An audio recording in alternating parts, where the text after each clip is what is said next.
Hey guys, it's Angelique and this is Bobby. Welcome back to Let's Get Physical. Today we're going to be talking about one of our favorite topics, nutrition. What are your favorite things to do with nutrition? Like, what do you find is like some of the tips that you would share with people? Honestly, the biggest thing I think that is the most overlooked on nutrition, and I know you agree, is hydration. Everybody talks about food, nobody talks about water, because everybody's drinking coffee and soda, and guys, Angelique has a coffee just off camera here. Don't tell anybody. I'm calling her out. No, but seriously, I mean, everybody looks at nutrition, nobody looks at hydration, and I think water, drinking water is maybe one of the more important, more underrated things. Absolutely. So your body's actually 80% water, so it's a really good habit to get into is drinking a lot of water, so you're constantly flushing out all the toxins in your system. I basically drink a whole gallon of water a day, and I don't care if I'm in the bathroom all day, I'm flushing things out. A lot of energy too you get from water. And I think people overlook the fact that when you do exercise, work out, whether it's run or lift weights or whatever it is, your body gets sore, your muscles get sore, and water helps alleviate that pain. It makes your muscles work better, it makes your brain work better if you're at work all day. We've all been that kind of foggy, you know, you can't think very well, and water can actually be a key where people think maybe they're hungry or think they want a snack, they really just want a glass of water. Exactly. So most of the time, if you're getting hungry in the middle of the day or you're getting emotional about food, just feeling you want to eat, but you just had lunch, chances are you are dehydrated. So it's just really important just to get some water. So let's talk about breakfast though, because for some people, myself included, and I know I'm just making excuses, but it's tough to eat breakfast. You got stuff to do. Maybe you get up late. Maybe you haven't planned the best. And you're struggling, and it's easier to go eat lunch or dinner. So I mean, if you just have a snack for breakfast, if you just have something little and then you have a bigger lunch, is it better than nothing? Do you at least need something? Absolutely, you need to get something in your system. Another trick you could do is maybe hard boil some eggs a day before, and you could just have that as a quick snack on the way to work. Maybe grab yourself a piece of toast in the morning, maybe a little bit of almond butter, something fast, and preparing it ahead of time. Even fruit in the morning.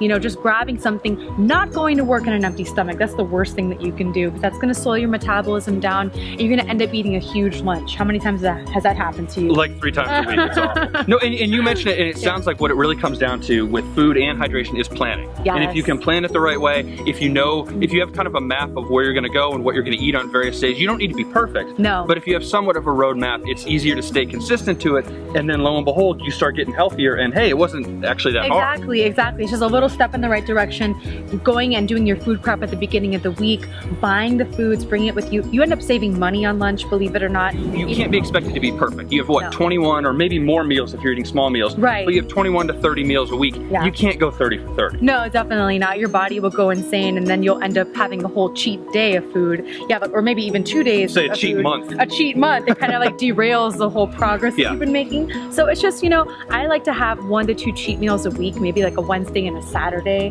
where I can kind of treat myself, have that pizza, have that burger, go out, have that whatever meal it is for you. Go ahead and have it, but the rest of the time you're eating moderately, you're watching your carbs in the evenings, drinking a lot of water, and of course we'll talk later too about getting your exercise, but you definitely have to live with moderation and balance. So you want to have dinner at 6 or 7 p.m. because you don't want to eat late, you don't want to do all that sort of stuff. So you eat at 6 or 7 p.m. but you get invited to a party at 9 or 10, and there's food and there's alcohol. Is it just willpower to stay away from it, or are there any tricks you can use to not derail yourself at this party? I think definitely you're right about eating dinner before the party, a couple hours before, and maybe bringing a snack with you. It really depends on what your fitness goals are and how disciplined you can be. So, I brought protein shakes to parties before when I was getting ready for events. Hardcore. And that's pretty hardcore. I don't expect everyone to do that, but what you can do is just kind of have a couple of snacks, pick whatever hors d'oeuvres are there that you feel are not really going to derail your whole progress. You don't want to get to the party starving and then you're going to end up eating a bunch of food. You're going to end up drinking a lot. And guess what? A couple hours later, you're going to end up at Denny's having a grand slam because you're getting a little tipsy. So you want to make sure that you could still have fun. You could still have your drinks, but don't go to the party super hungry. That's the main thing.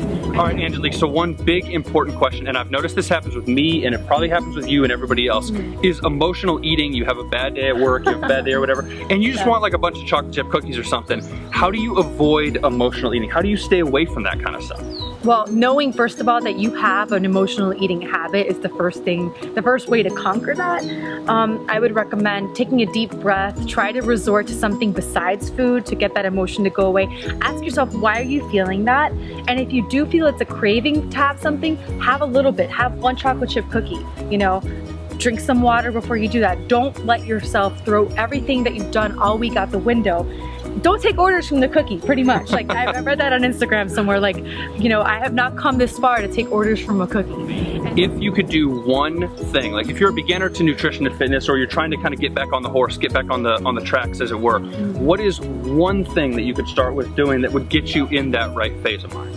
The right phase of mind, honestly, is just buying the food ahead of time, preparing it, figuring out, maybe you buy the Tupperware and you do it a couple days, see if that works for you, or you find a healthy meal service that can deliver the food to your house, and just taking a proactive step towards that, and just getting real with yourself. What are your goals? Have you been doing something for the last couple years that has not been working? Are you looking to change that? Well, chances are it's not always the fitness aspect, it's the food aspect. So the second you can get real with yourself on that, that's really gonna help you out a lot. All right, guys, so that's about it. I'm Angelique, this is Bobby. We'll see you next time. If you have any questions for us, you can ask us at the link below.